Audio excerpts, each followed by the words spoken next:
把蝴蝶消除。Hello， 各位觀眾大家好，咁今日咧就同大家試一試我手上面呢一部就係 Honor 600 Pro 啦。Honor 600 Pro 係 Honor 喺2026年上半年推出嘅高階手機嚟㗎，咁佢定位咧係一部次旗艦手機啊。咁而佢嘅外觀咧，大家都望得到啦，非常之面善啊，同 iPhone 咧都唔係有啲相似啦，簡直就係一模一樣。咁當然喺功能上面咧，好多功能亦都好似係為 iPhone 而設咁樣嘅喎。例如我依家就用 Honor 600 Pro 直接揀完相之後碰落去 iPhone Air 嗰度，咁就可以立即將啲相 send 晒過去 iPhone 嗰度啦。咁而且速度亦都好快添嘅，一紮片轉眼間就 send 晒啦。咁另外亦都擺晒喺 iPhone 入邊嘅相簿嗰度可以俾你用㗎。另外亦都可以好簡單咁樣分享行動數據啦，同埋可以分享埋通知添，即係 iPhone 收到通知咧 ，Honor 600 Pro 都收到嘅。機身做工方面啦，係唔差嘅，佢用咗全金屬邊框啦，咁另外亦都有翻 iPhone 嗰粒影相或者 AI 掣嘅。雖然鏡頭模組設計就無限接近 iPhone 17 Pro 啦，咁但係啲規格咧就非常強啊。咁首先主鏡頭就係一個2億像素1/1.4英寸大底感應器，有 F1.9 嘅光圈啦，同埋 OIS。今期仲支援埋 CEPA 6.0嘅防震級別添，咁完全就係 Android 旗艦嘅水準嚟㗎。咁而下面嗰粒咧就係一粒5000萬像素3.5倍光學嘅長焦鏡啊，咁支援最大120倍嘅數碼變焦啦，另外加埋有 AI 功能啦、OIS 啦，而佢嘅防震級別咧亦都有 CEPA 6.5嘅級別㗎，非常強勁。咁至於長長地形嗰個咧就係超廣角鏡啦，有1200萬像素112度嘅廣角啊。咁而喺鏡頭模組最右下方有一粒黑色圓形嘅，咁原來就係一個色溫傳感器嚟㗎。咁所以 Honor 600 Pro 咧喺大部分嘅情況之下，影出嚟嘅色彩咧都非常準確嘅。依家立即就同大家睇一睇相啦。一開始就係食物相，咁大家望得到啦。影啲甜品啊、high tea 啊，咁其實影落去咧都好夠鮮色嘅。咁當然啦，你話平時夜晚食飯咧都好吸引嘅喎。嗱，你見啲肉啊、啲意粉啊，放大咗嚟影咧係非常之吸引嘅。咁由於都有一個2億像素嘅主鏡頭啦，咁所以我哋影食物嗰陣時用2倍。咁2億鏡頭咧放大之後仲有5000萬像素嘅，咁影出嚟嘅食物咧清晰度非常之夠，咁而且色彩都好鮮豔嘅。咁如果你想光少少咧，亦都可以校翻一個鮮明少少嘅模式。咁依家呢啲模式咧都係一個叫質感模式啦，咁影出嚟都係鮮色啲，對比度就高啲，濃郁一啲嘅色彩。咁大家又唔知中唔中意呢啲相片嘅質素呢？咁我自己睇咧，食物相就非常之吸引啦。咁嚟到呢個影生態啦，咁原來呢一部機咧都可以影到下蝴蝶喎，咁大家可以望得到啦。嗱，雖然個3.5倍長焦得5000萬像素啦，咁但係喺一般7倍，甚至咧去到 AI 增強嘅12倍之下咧，影出嚟嘅蝴蝶佢都係非常清晰嘅。咁如果你要再影遠少少咧，咁就要加一啲第三方嘅長焦鏡啦。咁譬如我要影呢啲雀喺好遠嘅地方嘅，咁加咗一啲第三方嘅長焦鏡落埋腳架之後咧，你見到個效果都唔差啊！一般影到12倍甚至30倍咧都係可用噶啦。咁至於影植物方面啦，長焦微距咧佢就冇旗艦機咁勁啦，咁但係都仲係影得到嘅。咁大家可以望到一啲好細嘅植物啊，又或者植物上面一啲好細嘅細節啊，都可以影到出嚟嘅。咁甚至咧用呢個菲林嘅風格啦，你見個顏色咧就好菲林嘅。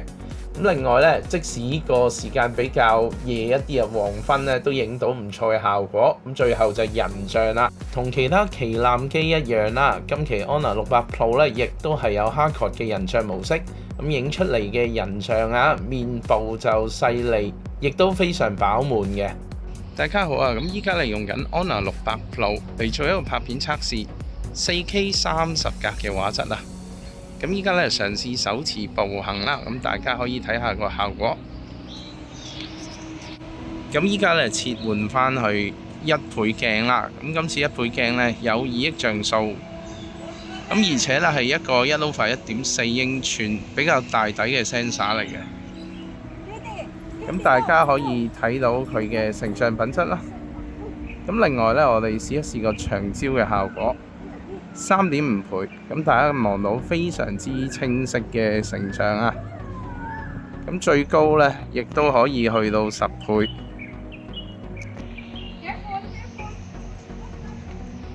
咁再一試過去返超廣角啦，我哋再嘗試 zoom in 呢個位置嘅一個花，咁大家望得到啦，咁有少少接近旗艦機嘅品質㗎啦。咁佢個 AI 掣喺相機入邊咧就變咗影相掣啦，冇得 zoom in out 噶啦，淨係影相嘅啫，但係手感都 OK 嘅。而啲相機界面同其他嘅 Honor 手機又或者 Android 手機都好接近嘅，直接撳落個倍數嗰度咧就可以變焦噶啦。咁今次嘅無損變焦咧去到7倍啦，超過7倍嘅話咧，我哋可以打開 AI 增強功能，咁就喺界面嘅左手邊。咁依家大家望到 AI 個粒掣咧着咗黃燈噶。影出嚟嘅咧就會再細緻啲啦，咁好多時咧影到12倍個效果咧都完全係非常之清晰嘅。另外佢都會有一個高像素模式啦，咁喺3.5倍嗰陣時係5000萬像素啦，喺1倍嗰陣時就2億像素嘅。去到拍片方面啦，全鏡頭組都支援翻 4K 30格嘅錄影，咁亦都可以一路拍一路切換鏡頭嘅。另外主鏡頭同埋長焦鏡咧更加支援 4K 60格嘅拍攝，仲要同時支援埋 HDR 效果嘅。如果中意用相框嘅朋友嚟講咧，今次呢部 Honor 600 Pro 咧就有一個好消息啦，因為相框咧係新增咗幾個嘅，有埋 Moly 聯成嘅相框添。另外無論係相框啊，甚至美顏功能咧，亦都可以事後去相簿嗰度做翻嘅。譬如依家你見到有大量 AI 執相功能啦，可以修復翻一啲合眼嘅問題啦。咁另外最重要嘅咧就係有美顏啦，而呢個美顏咧唔係單純開關或者開幾強嘅問題啊，而係佢係可以分步咁樣控制你嘅面型啊、眼啊、眼袋啊，消除一啲斑啊都可以嘅。講到呢啲圖像嘅 AI 功能啦，今次 Honor 600 Pro 咧亦都有好多新玩法啊，包括有呢個圖轉影片 2.0 版本，冇錯啦。咩叫 2.0 咧？大家會見到有好多範本俾我揀，咁啊可以揀相啦，揀完之後咧跟佢咁樣做，咁亦都可以咧去自己選擇啊，選擇去做乜嘢，咁可以俾我喺度打字啦，我直接形容俾佢聽，譬如我要喺個花上面加個蜜蜂喺度採蜜，咁我打字落去啦，打完之後呢，我就可以產生一個影片噶啦，咁大家睇睇啦，哇，真係好好玩喎！而另一個功能呢，就叫做動圖消除啦，咁你需要影一啲動態相片啦，咁大家應該都好清楚噶啦。我依家呢，就做個簡單示範，我動態相片入邊呢，會見到有條柱嘅，咁我就想消除咗佢，咁撳開始處理啦。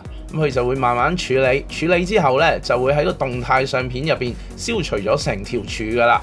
大家可以望到啦，依家入邊嗰條柱呢真係唔見咗，咁佢仲會同我生成翻背後嘅樹木添。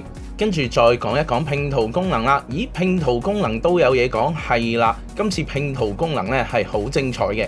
咁首先呢，我就揀幾張相先，咁都係一啲影咗雀嘅相嚟嘅。咁啊，撳開始創作啦。撳完之後咧，照樣可以揀翻佢嘅佈局啦。咁我就求其揀一個，之後咧我可以揀其中一張相，再揀人像退地。咁當然唔係人像都得嘅，佢會自己認主體。咁今次咧佢就認咗呢隻雀出嚟啦。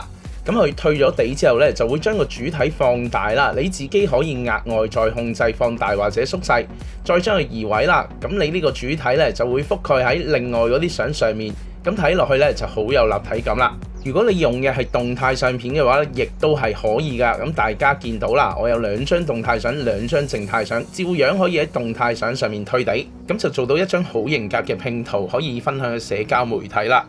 仲未完喎，原來喺榮耀 AI 入邊咧有個 AI 修圖智能體㗎。我哋撳入去之後咧，就可以好似你平時用 Gemini 咁樣，用一個語音或者用一個指令咧嚟同你修圖啦。把蝴蝶消除。咁等佢生成完之後咧就可以噶啦。講咗一大紮新功能之後咧，都講翻佢一啲基本嘅參數。咁首先就係個螢幕啦，咁有護眼嘅功能啦，340Hz 超高頻 PWM 調光，亦都有埋離焦護眼技術啦，亦都有8000尼特嘅超高峰值亮度啊，支援翻依家所有現成嘅 YouTube 啊、Netflix 啊嗰啲嘅 HDR 播放，咁就唔使擔心啦。咁另外呢個螢幕亦都有翻120Hz 嘅高刷新率啦，有翻10.7億嘅顏色顯示功能嘅，而處理器就使用咗 Snapdragon 8 Elite 嘅 SoC 啦，搭配翻12GB RAM 同埋512GB嘅儲存空間啊，咁一般嚟講都非常夠用啦。咁大家見到 Geekbench 6嘅成績啦，都去到8000幾分嘅，咁所以佢一般嘅性能啦，又或者打機咧，亦都係冇問題噶啦。而電池同埋續航方面啦，Honor 600 Pro 咧係自帶咗一個7000 mAh 超大嘅電池㗎。另外亦都支援翻80火嘅有線快充啦。咁大家可以睇到啦，依家我部手機大概58% 嘅電量，而最終佢嘅充電功率咧可以去到接近成45火㗎。咁效果算唔差啦。另外佢亦都支援翻50火嘅無線充電㗎。咁搭配翻適合嘅無線充電座咧，就可以無線咁樣快速回電啦。當然啦，呢一樣嘢咧真係媲美 iPhone 嘅，就係佢厚度啦。鏡頭加鏡頭模組加機身啊，原來同 iPhone Air 差唔多厚嘅啫。Honor 600 Pro 嘅機身係達到 IP68、IP69、IP69K， 另外亦都有 SGS 5星抗跌認證嘅。咁當然啦，以上嘅認證啊都係一個參考嚟嘅啫，買個安心嘅啫。咁最好咧都係唔好將手機浸落水啦，亦都小心唔好跌咗去嘅。大家對呢部 Honor 600 Pro 有乜嘢睇法呢？歡迎喺下面留言㗎。咁我今日分享就嚟到呢一度。鍾意我嘅分享嘅話，記得去點讚、留言、分享同埋訂閱返我嘅頻道。下次再見，拜拜。